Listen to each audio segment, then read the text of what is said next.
Welcome, friends, to Street Food Stories, where we dive into the sizzling, smoky world of food trucks, street food, and the diversity of flavors found on streets across America. We're your hosts, Craig and Jamie Joe, and invite you to join us as we chat with industry leaders and celebrate the spirit of street food that brings us all together. This is Street Food Stories. Hello, everybody, and welcome back to Street Food Stories. I am Jamie Joe with the Tennessee Cobbler Company, and I am joined today by Zirconia and Desaepa, Vansauwa with Vansauwa's Tacos and Vegan Eats. How are you guys? Good. How you doing today? Good. Thank y'all for being here. Thank you for having us. Yeah, so I met you guys, I think it was the first time, was it at the Kentucky State Food Truck Championship? No, Ooh, I feel like we met before that. I don't know when, but I want to say it was the Vintage Festival 2018. If you were there in Clarksville, Was it you might have been that? Because I think that was the first time you had the cobbler. He probably came running back like you have to try this. Because I know that was our if that's true, we met y'all our very first day in business. Oh, awesome. Okay, yeah. I have a terrible memory, so I remember. 6 years. You're 6 years in now. Yeah, it's been a while then, because I was like, I remember talking to you guys specifically at that Kentucky State Food Truck Championship. Mm-hmm. And what year was that even? I don't even remember. That was 4 years ago. It started in 2021. Yeah. Okay, so 2021 when that was our first year. Yeah. Mm-hmm. Awesome. Well, I'm so glad that you guys are here, and y'all are based out of Hopkinsville, Kentucky, right? Yes. Mm-hmm. Yes, ma'am. All right, tell me what kind of food you serve. So we do Caribbean-inspired tacos, nachos, burrito bowls. We have vegan options that we handcrafted ourselves. I know specifically we wanted to give you more than fries. Yes, that was a point of his expertise of like we got to have vegan options on there that we made. What is this? What am I looking at here? Is this nachos? So that right there is actually a burrito bowl. It looks like a jerk chicken burrito bowl. So that's not a vegan option, even though we have a vegan version of that with your jackfruit. But your burrito bowls, seasoned rice, because everything got to have season. That's the burrito bowl as well. Those are popular for catering. So that's why there's so many in there. Oh, yeah. Those look delicious. And this is like incredible. So this is a pineapple. Is that right? So Loaded that is, you created that. So you tell about it. So we created this during a festival, but then we took it to the state food truck championship. So that's a loaded pineapple. It's kind of a play on our burrito bowl. It has rice, the jerk chicken, our island sauce, our shrimp, pico de gallo, our pineapple mango sauce. It's loaded down. And yeah, we took that to the judges and you won. You took home the prize. That is awesome. Yeah, we are now sharing awards with Tennessee Cobbler Company as Kentucky Grand Champions for 2024. We were there to see it this year. Yes, ma'am. We're gonna see you again. We creeping up in your neck of the woods, so we can't wait to compete with you. And well, you got dessert because I guess compete alongside. I don't know if we'd ever be in the same because we don't do dessert. So. Yeah. When are you guys coming back to Nashville or this area? You got anything planned? I'm trying to think. Oh, we're hoping to do the Nashville Black Market's February Black History Month event. That's on February 8th and 9th. Yeah. So hopefully we get into that. That's really been good for our business. Yeah, that's awesome. Now, tell me your story. I want to know like how you guys got started, how long you've been in business. What made you want a food truck? This is his dream. It's funny. I gotta dial it back. I'm gonna dial it back. But okay, so long story short, I wanted to work for myself. Only because I needed the free time and freedom to move around. Not for nothing in particular, but I don't like to be tied down, especially as someone I'm very family oriented, I'm very community oriented. And if there was a need and you was to tell me that I get off at 4, I might, quit because there's a running joke that he quits every job. and it's not in a bad way. The joke is with me and my mom. When I was younger, I used to go off to work. Say, all right, now go quit your job today. Cause she know like, hey, I have a certain, priority in life, and if I'm not letting no job take that away. So to get to the story, wanting to work for myself, but wanting to do something that was of culture, because I was doing a lot of community work, but I wanted to do something simple because I didn't have the money at the time to do anything extravagant.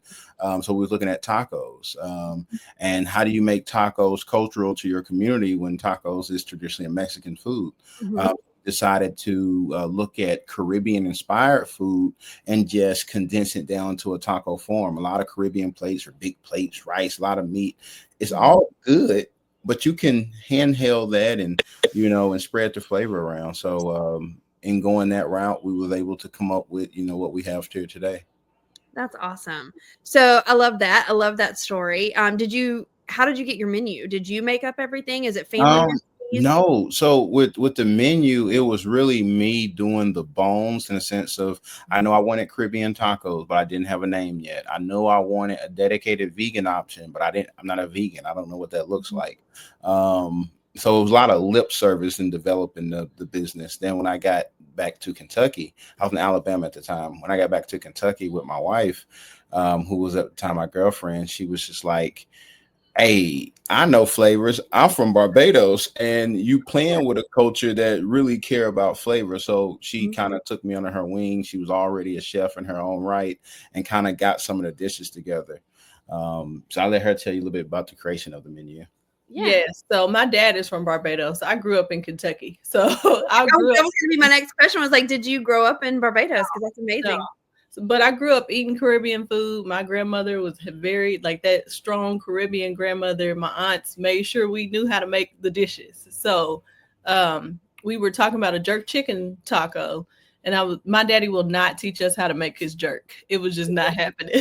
So we got in the kitchen, and Desaepa came up and won. And now my dad loves his jerk better than anybody else's. So he now makes our jerk marinade from scratch, always on the truck. Sometimes you'll see him on there making it when we're at festivals.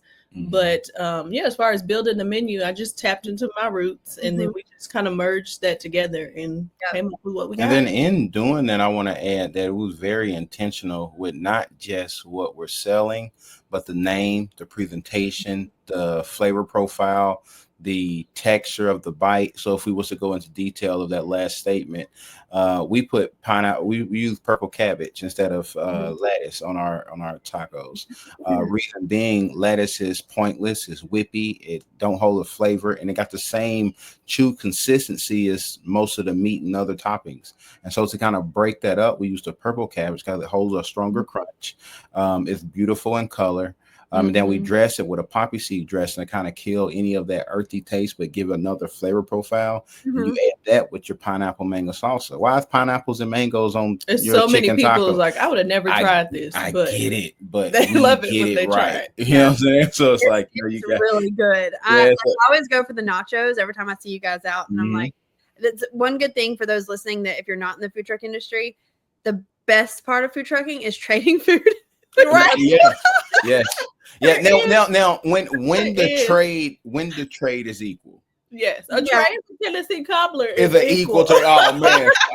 And then don't let them give one of each to each person in there. It's like, oh man, yeah. Which one you got? So definitely, because we get one thing too. So we usually do that because with entrees, you guys have it's such larger portions, or it's more expensive. And we're trying hey, give them 2 to 1 or whatever, so we can balance it out. But it's funny because we get hit everywhere we go. If there's CMA Fest, there's 15 trucks. Yeah. Right. No, and everyone wants dessert. And so everybody's coming to trade, and we're like, okay, yeah, cool. Because we don't mind, but we'll turn around and I'm like, we have 15 entrees of food on this truck. People just are like, hey, you want a burger for some cobbler? Sure, here. And we'll take it home and eat leftovers for days. And it's so funny because during food truck season, our fridge is just filled with food. You don't really have to cook. Yeah. And shameless plug on the event we used to go to called Dinner with the Trucks. Yeah. That one you have 30 plus trucks. Everybody slinging some of the best food out there. And so when you turn around, you do see that plethora of options. Like, hey, give me some of them wings on that tray. But look, you got to have it with this dipping sauce. This sauce came with this burger, but it goes good with it. So It is amazing to do that. It's funny to see, like, and after food truck season in the wintertime, when we slow down a lot, I'm like, the fridge is empty. And we have a visitor. Got a visitor in town. Hello. Now, if you didn't came to the food truck anytime in the last 2 years, he's 3. But if you came in the food truck in the last 2 years, you know this guy very well. Goodness. This is our son, our oldest son, Noir. So you guys have just one trailer right now, correct? We have one trailer, and the second one, I want to say about 93% complete. Okay. We're waiting on a couple more things to get put in, and then we should be picking that up any day now. Yeah. So we got big plans with that. Launch? Say it again. When do you think you'll launch your second truck? Ah, man, the second. I would say hopefully this summer. Well, I would say this summer, but really whenever it's ready. And what we mean by that is that we have different plans for it. So we want to take it to obviously large festivals when we go to CMAs, things of that nature. But we're also looking to have it in a set down location throughout the colder months while we take the first trailer and we do our traveling and festivals, things in other states. And then we have a renters program that we're developing with that as well. It's going to be a fully furnished food truck, going to have all the permits for the states that it travels to. It's going to have a commissary that is partnered with, as well as we're going to, for the first rental, we're going to build out a menu as well as a logo for you that you can stick on the side of the trailer for brand recognition. Nice. We're going to try to, this is the turnkey ready, so that's one of the deeper plans that we're building on now. So your second trailer, is it a trailer or a truck? Trailer.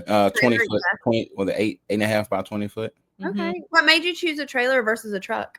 Man, in doing my research, I obviously food truck business, everybody want to go with the food truck. But just knowing that I wasn't trying to be nobody's lunch man. Like I wanted to go to the places I would go that have to spend money. Like, I'm going to go to festivals as well. I'm trying to go see these different things. And I just think that travel with the truck that long, or the food truck, I think would have been uncomfortable.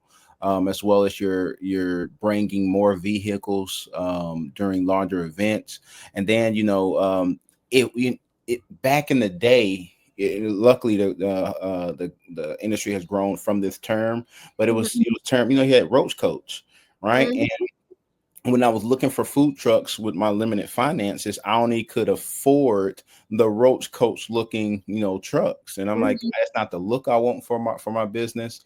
And so trying to be comfortable on my ride, trying to make sure it's presentable, as well as looking at some of the festival regulations. They wouldn't want trucks on their lot because it might have an oil leak and you're parked on grass.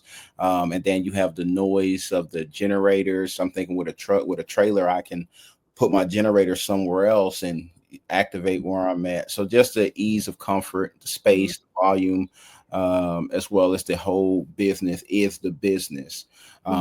It's not like one half of it is going to be the truck, and then I work with what I'm working with. If something go out in the truck, then the whole business is shut down. Just trying to take all of the mistakes and put it into my business plan. So I'm already built against those. See, we're like the opposite, and our concerns were kind of somewhat similar and then somewhat opposite, because we opted for the truck route. And like you said, if we have an engine problem, we're down. We've actually had our truck towed to an event before because it broke down actually en route to Dinner with the Trucks one time in Clarksville. So we missed the Dinner with the Trucks event, and we had another large event the next day, and we were like, we can't do this. So we had it towed to the lot for the next day. We worked it and then had it towed off the lot that afternoon so that we could get the money to pay for the tow bill. Like, so but ain't you gotta do what you gotta do. But see, that's the beauty of the business. It's like, as just get there. You're as the owner, no one wants to succeed more than the owner, hopefully, right? Yeah. But you do have the avenues to go and try to find other alternative, motives or nature to get to what you're trying to do. If our truck broke down, hopefully U-Haul got a truck that they can pull mine.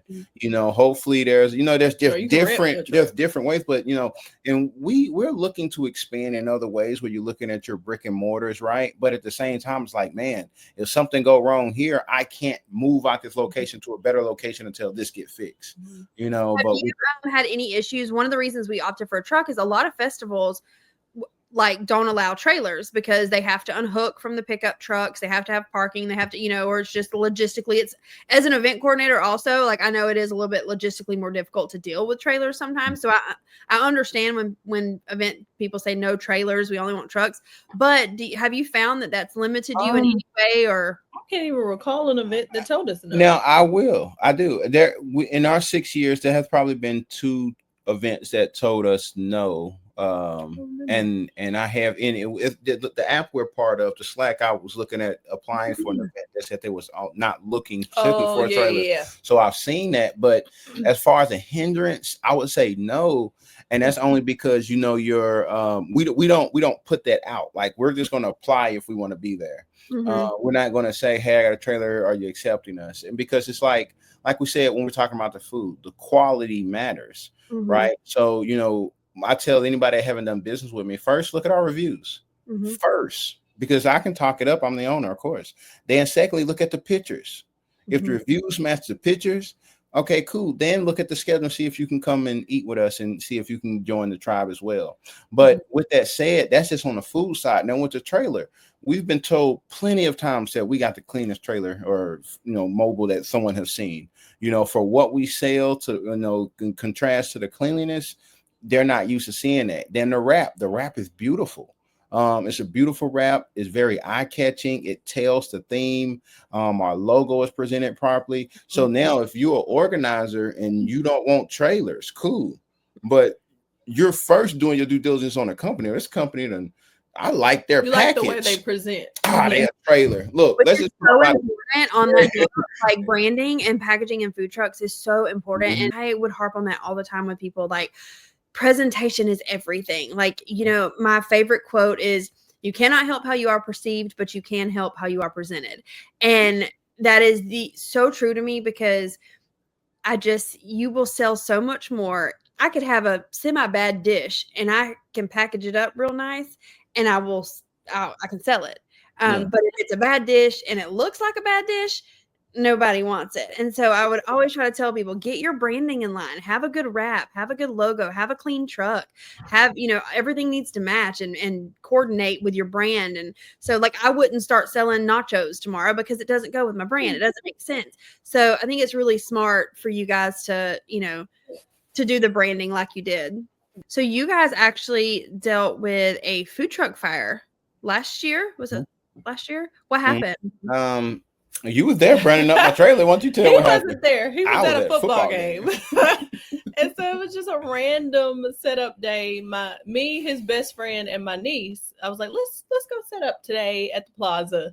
It was the day before New Year's Eve. So like December 30th. Random day, random setup. So we go out there, the grill is on, we're prepping. We hadn't even opened the window yet. And so I start seeing the trailer fill up with smoke. Never saw any fire. So I step outside and there was smoke peeling from under the trailer. And I was like, everybody get out. I don't know what's happening, but get off the trailer. And so I called him. And he was like, call 911 because he's in Nashville at Nissan.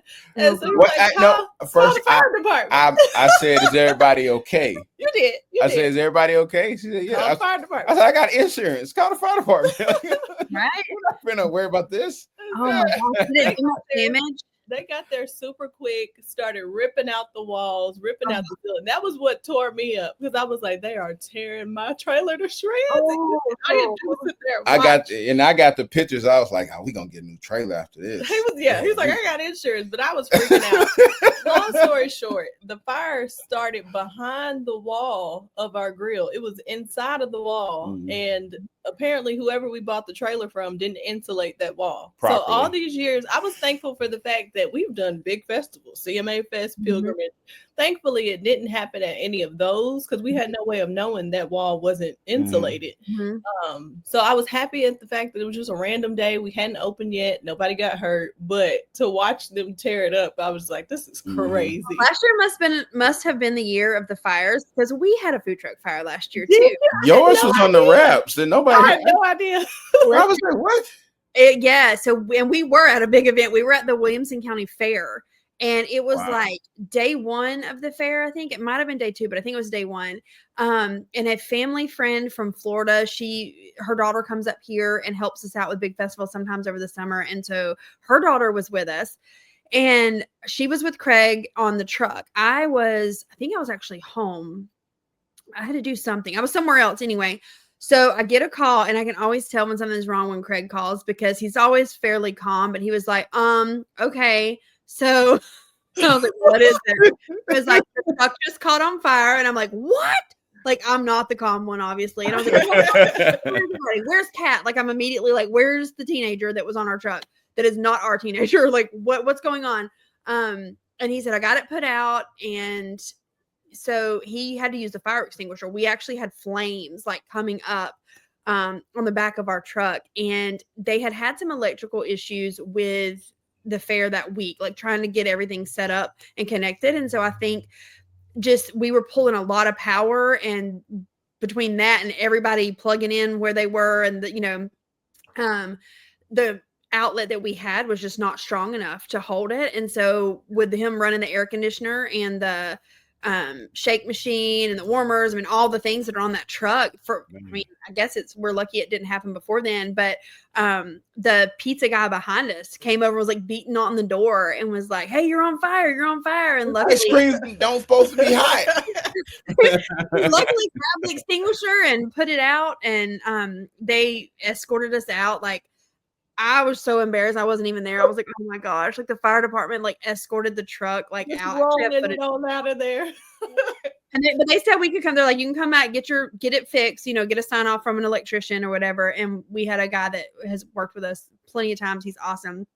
And he came out and was like, here you go, I got you. He fixed it. But yeah, it's really scary, first of all, because you're in a small kitchen.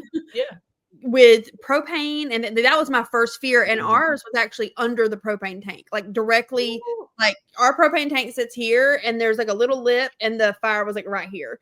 Ooh. And so the flames were coming up, and that's my worst fear with trucking anyway. I'm scared to death of propane. And so just is by the grace of God that it wasn't any worse than it was. But when you're in a little box like that, and you've got flames and propane and people and other people around, because in our situation we were in a line of food trucks at a fair, so if we were to have exploded or anything, everybody's right there, set off a ripple effect.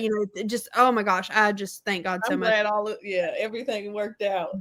How long were you guys down for? Did you I want to say I was about 3 months, because down in January, obviously January 1st to about March 20th. We reopened April 20th. We had a big, I guess we reopened, and then in April we had a big like block party, grand opening. Mm-hmm. We used it to market the new trailer. So, but then, like I said, and getting this second one built out, we most definitely, we need this one insulated behind the wall. This whole wall right here. Actually. We knew what to look for, what to say, and this business is turning you into, this handyman, handy woman you never thought you would be.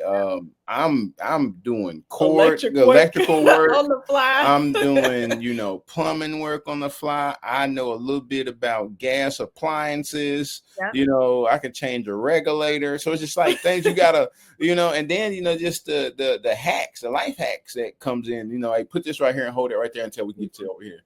So, and the good thing about the second trucks too, because we have a second truck, and when you build out that second one, the first one was your guinea pig, right? Like that's the one that tested, so like what didn't work, what does work. Mm-hmm. And with the second one, it's usually much better or much more efficient, because I need this to go here and this to go there. Mm-hmm. And so we considered because we're in what's technically our second one. Yeah. And when we designed this one, it was I need this here. Only thing I wish I just had more plugs on the top part of the thing. Other than that, it's what I wanted, so with this one being the third, technically, man, like you said, where the extra shelves is gonna go, and not just for the food truck, but for how you operate. Like, hey, when I operate, I normally, need an extra utensil, so I'm gonna put this shelf here just for my extra utensil. Mm-hmm. I like how my gloves right here, because I reach right here, so so just knowing our flow now and building out the food truck. We actually did that when we were building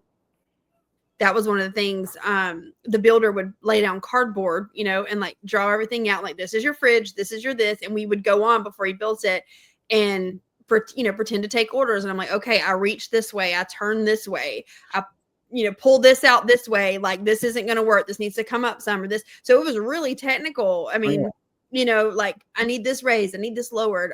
But it makes a difference, because I tell everyone, speed, time is money. Yeah. And for us, like, we have a really fast product because it's mostly, for the most part, scoop and serve outside of our shakes and stuff like that.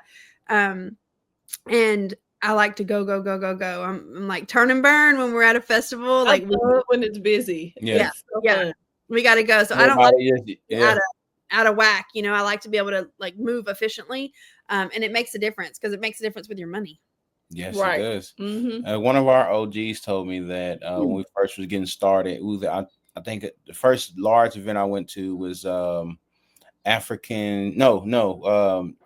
Festival. I'm just saying, it might have been African Street Fest. No, it was the Jerk Festival, because I remember it was this guy. He was working by himself, had a crazy line. I mean, obviously new in the game. A one-man show. The longest line I've seen. I'm like, yo, you see this line is crazy, man. I'm excited for him.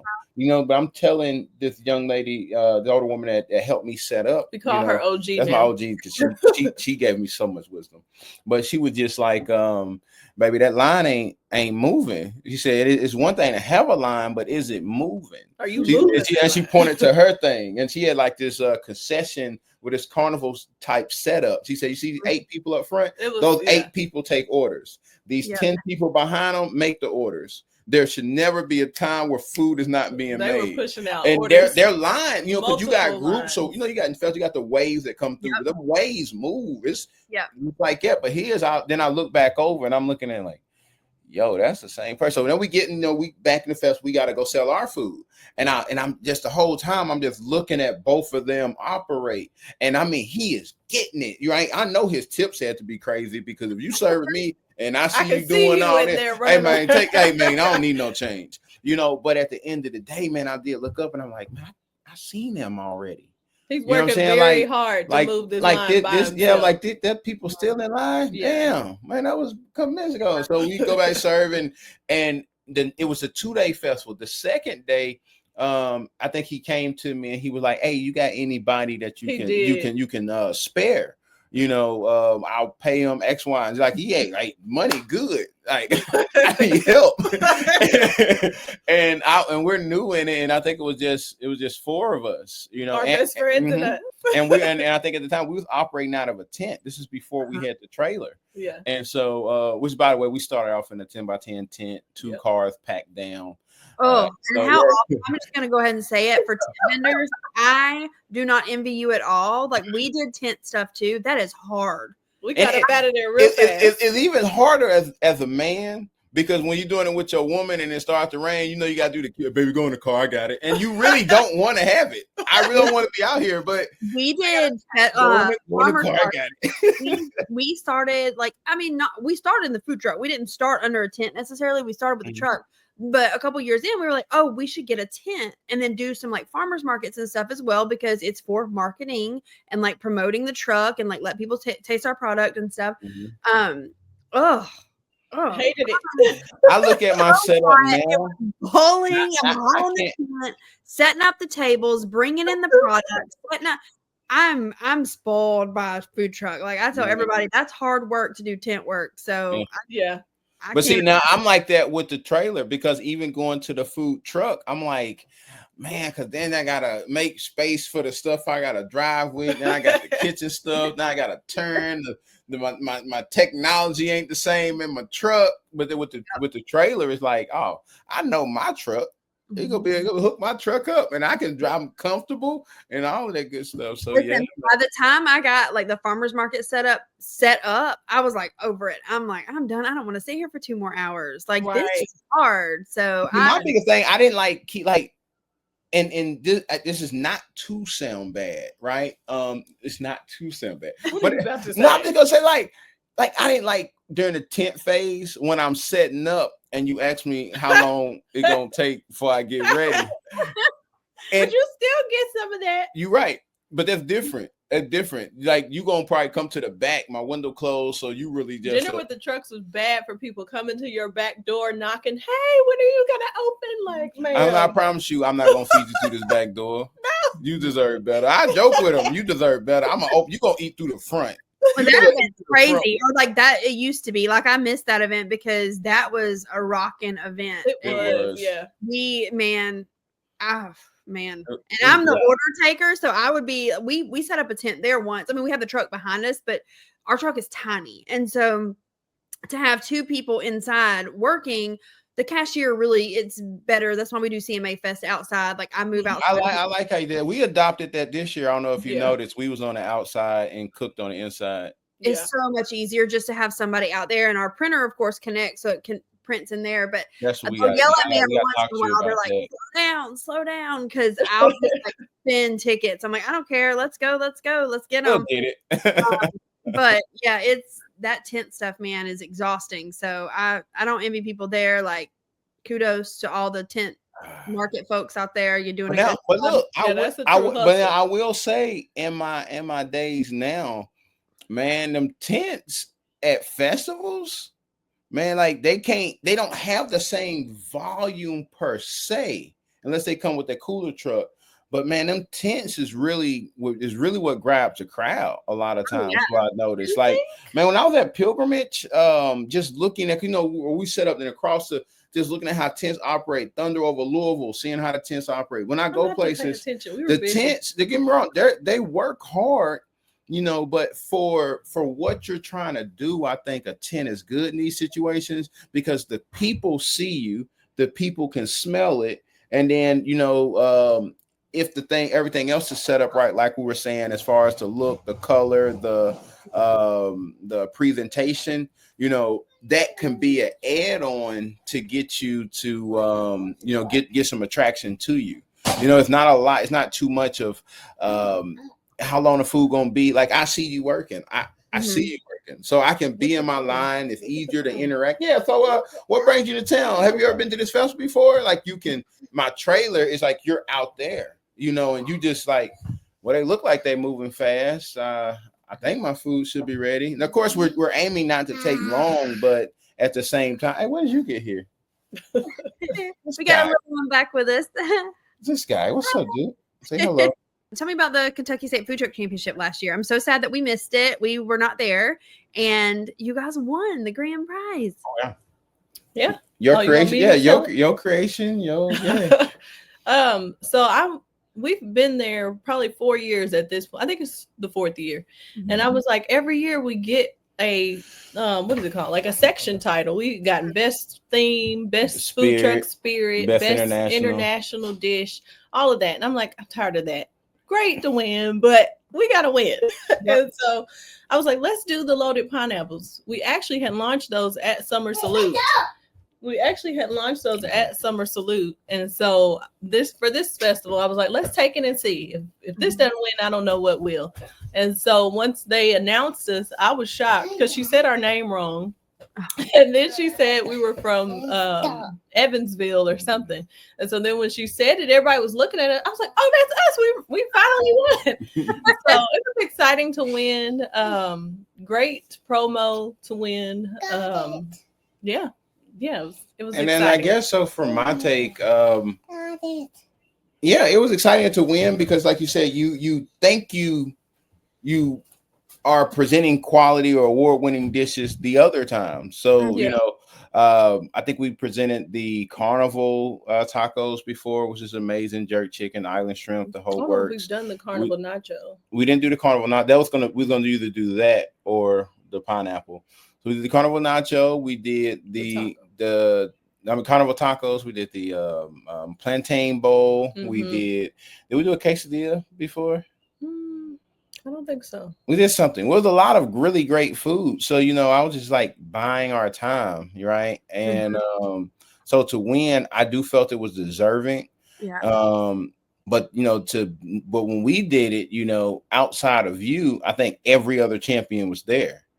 So it was like, I know I'm deserving, but these are people that was already picked over me before. So like, how do we stand in those rankings, and so pushing exciting. good food, pushing it. I think I guess tasting good and that presentation, like that apple is that's really cool. See if I can. And I liked it because when we was taking it to the judge, we was actually in the first heat to take it to the judges early. And so we're coming with this tray, like had the sauces. Each judge had their individual pineapple. It was a beautiful spread. The speaker? We usually, whenever we go to the judges' table, we usually take our speaker. We're playing the Caribbean music because we try to bring a whole vibe. So everybody knows our truck is blasting Caribbean music and Bill and all of that. But yeah, we were rushing this time. I was like, I don't know. We were just trying to get up there on time. We didn't come last year, but the year before we came, we sold out. Like it was like 2:30,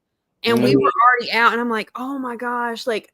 I don't know. I think we had a little miscommunication on the amount to bring. Like we haven't sold out that early there before, but we got our butts kicked and we sold out so early. And then we're aggravated because we're sold out and we're there. But we had to pull. Like I had to stop serving so I would have enough left for the judges. Yeah, so it was just really rushed. Like the only thing I wish, I think the first year we may have. I don't know. We did have to take it the first year. But I wish that they could like come around to the trucks or something and do it. Like it's hard when you're serving and you have these long lines. To say, okay, get it all, stop what you're doing, get the judges' plates ready. Somebody leave the truck, take that over there, focus on that. The rest of you keep working. I mean, that is something to be said. That is something to be said because it's like, if you're at a food truck competition, I don't want just your food. How is the company of your food truck, right? Because if you're doing the best restaurant with them James Beard Foundations, they want to make like their service got to be on point, the lighting, the presentation, that would be nice to them to come to. So you come and like, how's the music? Is this wiped down? Like, what are you giving the cut? I know what you're gonna come and give me as the judge. You're gonna give me the best. What do you deserve? What are you giving your customers? You know what I'm saying? How are you showing up for them? The judges came around. I think we still had to take our plates to them. But they came and introduced, on the truck and introduced themselves. And I just remember thinking last year or 2023 when we did it, like it's a lot it's just a very busy event, which is great. That's awesome for them. But it is hard to pull away from, like, I had to stop cashiering. I had to get an employee off the truck to come cashier. So that slowed us down even more while I'm prepping this. And then we were running out. So I had to say, I don't know. It's a great event. I'm not knocking it at all. That would be something I think would make it easier on the truckers if somehow some judges just come by and collect your stuff, maybe take it back to the tent. I don't know. But I'm so proud of y'all for winning that. That's so awesome. Thank you. I know the first year when we did it and we won, we were completely flabbergasted. Like I did not see that. We just went because we hadn't done any events that are that far away. And so we were like, okay, it's almost 4 hours for us to get up there. So we were like, okay. It was worth it. It was worth it. It was. That was your grand prize, baby. Are you guys going back this year? Oh yeah, I got to defend my title. You know what I'm saying? but just like you said, you're not necessarily looking at it as this is for Kentucky people. Like, no, this is just Kentucky's judges. The best, right? Because I know I was looking at Oklahoma's, best food truck championship. I was looking at Arkansas's championship. I'm like, man, I want to go and I want to do all the championships now. Like I'm a champion. Champ to champ. What we doing? So most definitely, I do get it, man. Yeah, I want to be, you be America's #1 food truck. Right? Well, I know too. Going back to what you said about the trailers versus the trucks, that's one of our problems with having the truck. We can't travel that far. So the most that we're traveling in the truck is about an hour, maybe an hour and a half. That event is the one event that we're like, okay, we've done several years in a row. And we had to spend the night in 2023. We had to go up the night before because we were leaving at like 3 or 4 in the morning to try to get up there in time. I mean, if you can make it somewhere in 3 hours in a normal vehicle, it's going to take you about 4 in a food truck, if not more. Yeah. So we just having to drive separate vehicles and it was too much. So we had to go up the night before. That's what we do now. That first year we did it down and back in one day, and we were like, "Oh, never again." I think we pulled over and went to sleep. I think the first day. Matter of fact, we were tired. We would pull on taking a nap or something, and y'all passed us. Actually, were we okay? You remember that? Y'all like, hey, is the trailer okay? We're sleepy. We're sleepy. Oh, Yeah. Your husband called me. He was saying like, yo, you good? You need me to come get you? I'm like, that's a rough drive. I mean, it's not a rough drive. It's just a long drive. Long, tedious. It's nothing but road. I mean, if you get up at 3 or 4 in the morning, load in, drive up there, park, and then immediately just start working. Like, I mean, that's a turn and burn event. Like, that's like go from the time they start till the time we're finished. That is a very busy event for us. And so it was just, and then you're done and you're coming off of that crazy high of just like going. You got to sit in the car and you got to sit down. Yeah, you're going to crash. Stop and take a nap. It's rough, but I do wish there was more. It'd be kind of cool if there was like a group that did like the statewide ones and then like we had like travel a to this national different states. Oh, we should do that. The whole little caravan. You know what? When you get a collection of your street food stories, and some of we got a coalition. Just document it. The whole street food crew. Oh yeah. Get 7 to 10 reputable trucks and just take over different states and cities. Yeah. Oh, but can you imagine so we're gonna say it right now. Someone needs to start like the Florida State Food Truck Championship, the Georgia State, like every state needs one, and then we're gonna have the national championship of food trucks. Yes, you bring all the state winners to like some football stadium. Yeah, and we just compete for the championship, and then you can even do. We're doing it in Nashville. It's central. This is like centralized. Oh yeah. Now I will let you. I don't know when this is going to air, but we are in the works to having a regional food truck state championship, right? Yeah. So as you know, as an athlete, you don't go straight to state. Right. There's a qualifying round. So in going up there for these past couple of years, you got 50, we got 30, 40, 50 trucks at the championship, but I know 30, 40, 50 in Southern Kentucky that's never up there. They're never up. So I'm like, hold on, like there's a whole nother side of this that's not being able to compete, right? And so I'm like, okay, if we do a regional, what you call the best of Western Kentucky, a best of Western Kentucky regional food truck championship. Yep. And we're going to gather Paducah, Bowling Green, all of that. And so we're going to gather those food trucks up, location to be determined, but I got a great one in mind. And I'm gonna judge. I'm gonna throw my name in the hat right now. Like I said, off camera, we're off recording. We'll talk about this. But no, I gotta be anonymous. I gotta edit that part out. We do got that in the works. I think it'd be a great event for the food industry. I think it'd be a great in this area. Yeah, great. What do you call it? Economic boost for the area with all of the major players that are involved with something this large. We're looking to have probably like 40 trucks. That's awesome. But yeah. Sweet. All right. So before we go, I have some questions for you. So on the spot here, okay? What's your favorite food truck? Mine.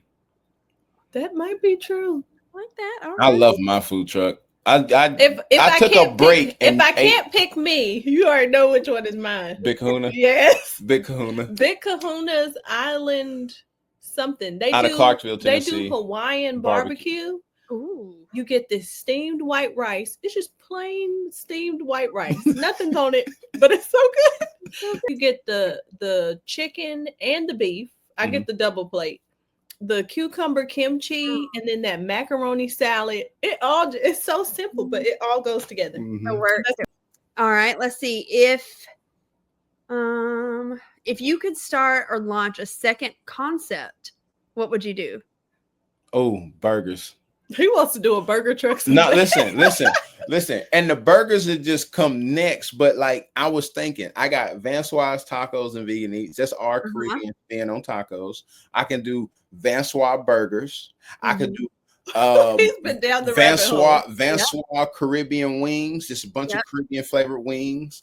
I could do I could do Vansauwa pizza. You know what I'm saying? Like the brand, the parent company, and then you got all the different all the little arms. I'm telling you, it'd just be a lot of little Vansauwas running around here. But I think the next one, like us though, like you get this, like I get real hyped up about an idea, and I'm like, oh, we could do this and this, and then I come back down to earth, and I'm like, I can barely control this. What is gonna do all of this? But but being that these stories, give information to inspiring food truck people as well, I would say in the excitement of doing burger, you have to have a mission statement, because as you grow, as you go and do these things, you're going to have different interests and different opportunities that you can easily execute, but it's not a part of your brand. And if you're still establishing your brand, don't get too far off. And that's the beauty of my wife. She don't let me get too far away from what we supposed to be doing. Like, hey, like that's cool, but we got this taco needs to be selling more. This. You know what I'm saying? Or these let's get these up in sales first. And from the success of staying focused on your business plan or your mission statement, you will find space and opportunity to do these. And like I said, now we got it for being consistent. We now got our second trailer, and in the second trailer, experiment all you want. But the tacos, then go do some deep frying catfish or whatever you want to do. But you were able to do that after staying focused. So as awesome as this industry is, as many food options, you're gonna get a food. We could do this. We could do this. Like, hey, that's not what y'all do. What you do. Y'all don't do that. So when we first started, you're getting your feet wet. You're trying to figure out exactly what we want to do. Now, we knew we wanted to be solely or, specifically centered around Southern desserts. And we knew the cobbler was going to be the base. Obviously, we're called the Tennessee Cobbler Company. But we were going to, maybe do pies or do some other Southern desserts and things, pastries and stuff like that. And quickly realized that that's not what we were about. We were, stick to the cobbler. Now, sometimes we'll have cakes and things on there as a little one or two, some options, but nothing that's consistent that we just stick to the cobblers. That's why we have the cobbler shakes. We used to have cobbler in a cone, cobbler and ice cream. So there's a lot of cobbler, obviously, but that's what people loved about us. That's what they came to us for. So we quickly realized, don't be going off in left field on this concept. Just stick to what you know and what you're good at. And master that, and people will appreciate it. And so far that they have. All right, another one more. If you could open a food truck anywhere in the world, where would you open a food truck? In the world? In the world. So I've just recently learned Dubai has food trucks. Oh. Kenya has food trucks. And Canada has food trucks. Now these are not a place I want to go. I'm just saying, as we think, I'm simple, man. Put me in a city that got a rural area, so I could go. You said Canada? Is that what you said? Canada? No, I'm not picking Canada. I'm just saying, in learning about the world. I was just talking to somebody earlier today out in Canada on a business call, and he was just telling us like, I'm in Canada. It's cold right now, but we got food trucks. I'm like, food trucks? It's crazy. Yeah, we went to Canada last year, which we went to Banff, which was like a national park area and stuff. But there's a lot of like pop-up things like that. Yeah. And funny enough, we were eating at a restaurant and they have Nashville hot chicken on the menu. That's so trendy. That is cool. Nashville hot chicken in Canada. But so you don't with one place that you would open one. You said Kenya. No. I was looking at international. We got married in Kenya, so Did you really? Yeah. And we saw a couple of foods. Did we see food trucks? Yeah, literally a couple. We saw two. But yeah, I would pick if we could anywhere and not have to worry about the cost of living. I would say either Miami or that was gonna be mine. This is gonna sound random to you, but also Austin, Texas. No, you're talking about Austin, Texas is like Atlanta. It's like a food truck haven right now. Too. Yeah. Austin is. Yeah. Austin. See, I didn't know that, but I liked Austin. My time in Texas. And my sister's in Miami. She's begging us to open a truck in Miami. Oh, I'm from Florida. I'd go back to Florida in a heartbeat. I don't have any problems with Tennessee, but I definitely love Florida. But we get enough food trucks together, we can do this beach tour that I've been wanting to do. We can partner with a yoga instructor and she or he do the yoga stuff and we all sell the food and we'll just move to beach to beach. Tropical food would be, oh my gosh, people in Miami would absolutely love it. We did Miami Carnival and was it 2002, 2003? 21. The carnival was 21? 22. Okay. Because we had just had Noir. Okay, yeah. So yeah, he was a baby. And we were like, let's just do a tent. We did a tent setup at their carnival festival. And carnival is like a big Caribbean party. Yep. And so the spot they had us in was horrible. Horrible. And so it was a bust. But the people who found us, they loved it. We just were in a horrible spot. Mm-hmm. That's another thing too. People don't always realize location. And you could be right by the man, but if you ain't in front of the man, the walkway of where we were just off the beaten path. It happened at an event I forget, we're in a new year now. It's early in 2025. So in 2023, we had a very large event that we do every year, and we had asked to have our same spot as the year before, which was right on the main strip, like right in the center on the main little strip there of trucks, or food alley, if you will.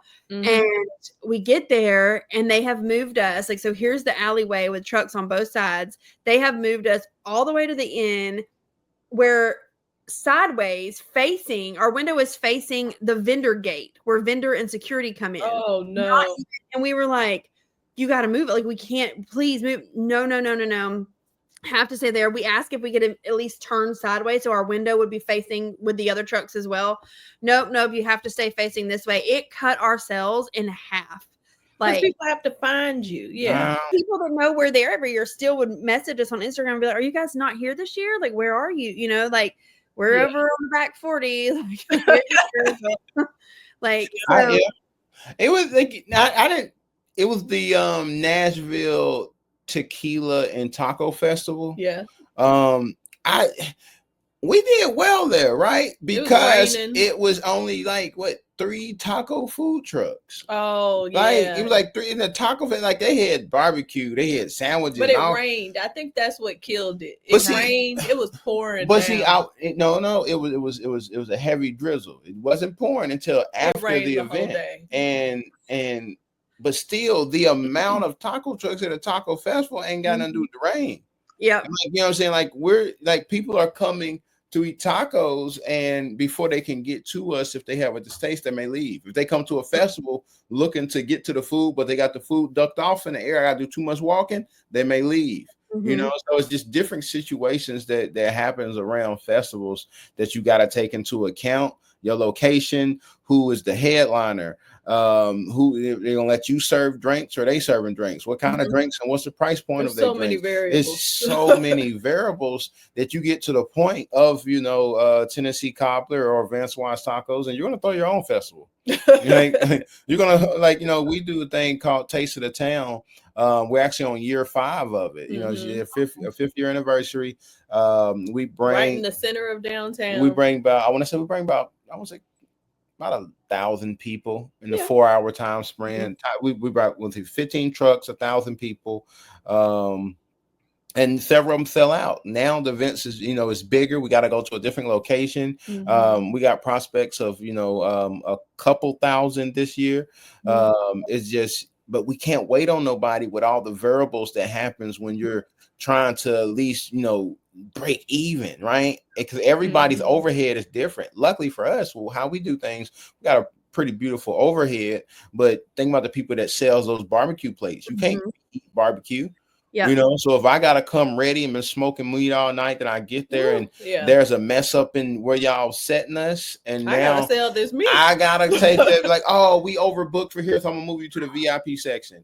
And that's food truck people. I'm telling y'all, don't get that VIP section. You think you're really going to being in VIP? No. My eyes when you said VIP, I was like, no. General folks. Yo, this ain't for our enjoyment. So VIP is when you out with celebrating your wins. To make money, get with the general. You won't get with the general. If you get put in a VIP section, run. Hey, I'm gonna say that. Can I get a? Why on earth? I will never forget a very large event here. There was a huge blow up of folks a few years ago because they had come from out of state, way out of state, like from LA and from New Orleans and some other places to work this very large event.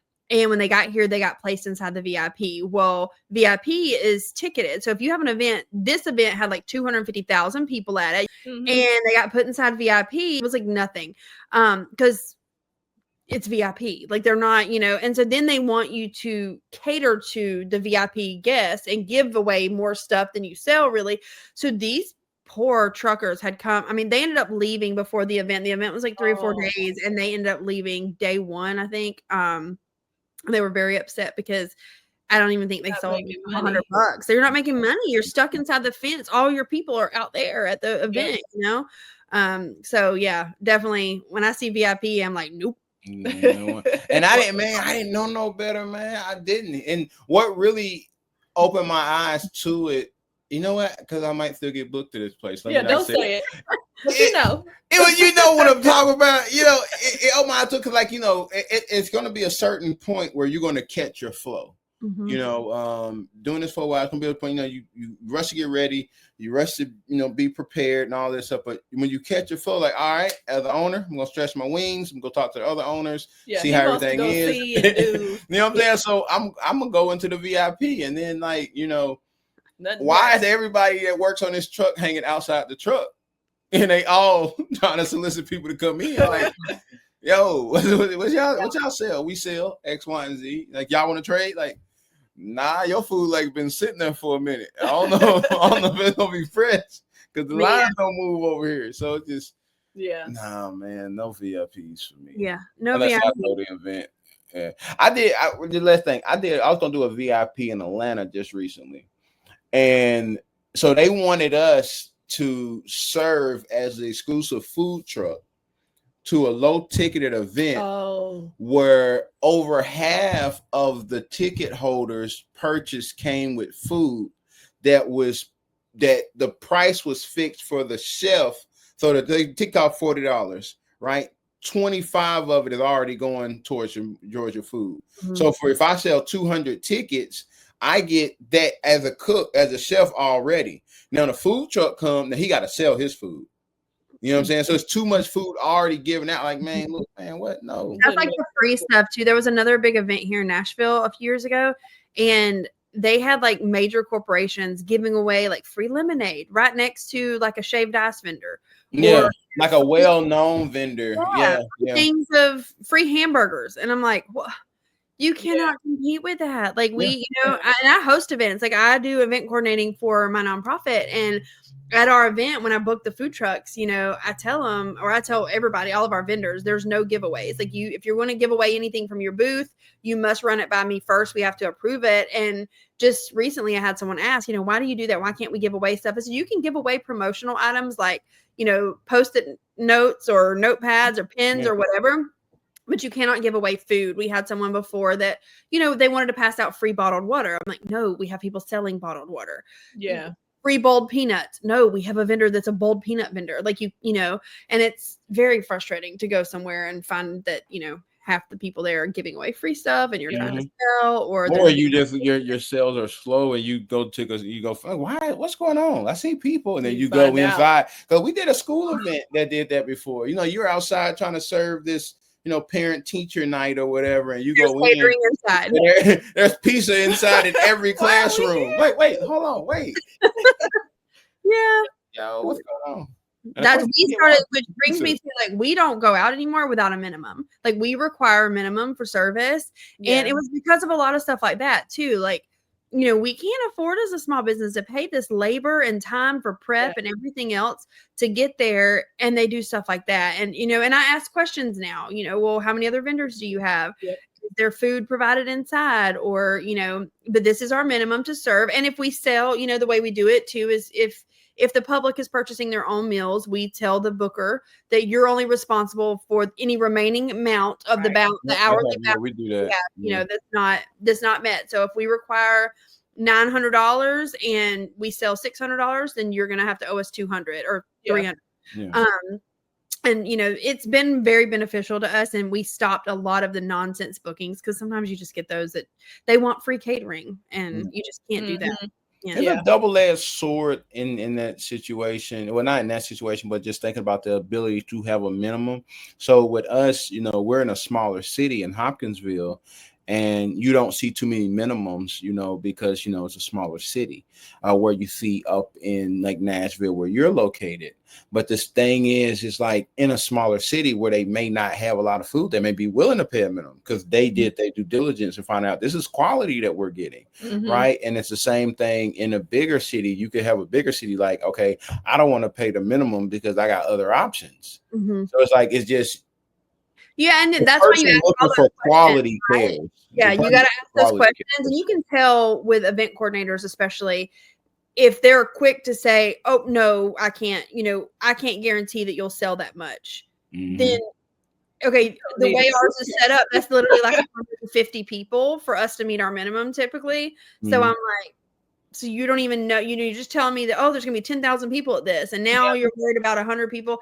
Something's not adding up there, like, you know what I mean? So you can tell when they're trying to like fib a little bit to get vendors there. I had a hospital do that to me. We have some online. I told they're like, we would love to have you there. We get a lot of staff. They love your food. Blah blah. I'm like, yeah, we'd love to come. We got online ordering because it's a hospital. We know you got to get back inside. The only thing we require is 25 pre-orders the day before the event to kind of make it work. And we'll stay out there and serve everyone else. We just need 25 to go. She was like, I don't know if we can promise 25. I said, you can't promise 25 people. You got a week. You got to tell the hospital, man. I was like, this is a hospital. So I just came. I said, all right, well, saved us the trip of sitting out there all day. And we had another event later on that same day of what they would have booked, Wasn't it a catering? Later on that evening. It was a catering. An actual catering. It was like, I'm so happy we didn't book that. Like, sometimes you just got to stick to your guns. We did that with a school one time. They were worried about meeting, the school's always, well, we can't pay minimums because we're a school. And I'm like, I understand that, but we're not coming. So we started doing pre-orders, and we'd send them our link like a week in advance. And I don't remember if it was like BFT or Street Food Finder. I can't remember which one we did. But we opened it up like a week ahead of time and told them, if you meet the minimum through the pre-orders, we'll come. That's fine. If not, we'll refund everybody or whatever, depending on how close you are. If you're close to it, we'll still come out and serve. But if you've only sold like 3 or 4 things, you're not. And that worked out, but it was kind of a headache to set it all up ahead of time, follow the orders for a week when I'm doing other things. We have other events. It kind of got a little bit difficult to follow. So we haven't done it too much, but we did do that for school. And I mean, hey, it worked. Like, they met the minimum and we were like, okay, cool. We'll come on out and serve. So, but anyways, well, thank you guys so much for being here. I'm so glad that y'all joined us. And everybody go check out Vansauwas Tacos and Vegan Eats out of Hopkinsville, Kentucky. We appreciate you guys. And congratulations again on the Kentucky State Food Truck Champions. Thank you for having us. Yes. This was fun. Absolutely. You guys are welcome back anytime. For those of you watching, thank you so much for joining us. Don't forget to like, subscribe, and share, and check out Street Food Stories on all your major podcasting platforms. We'll see you guys next time, and keep on trucking, y'all.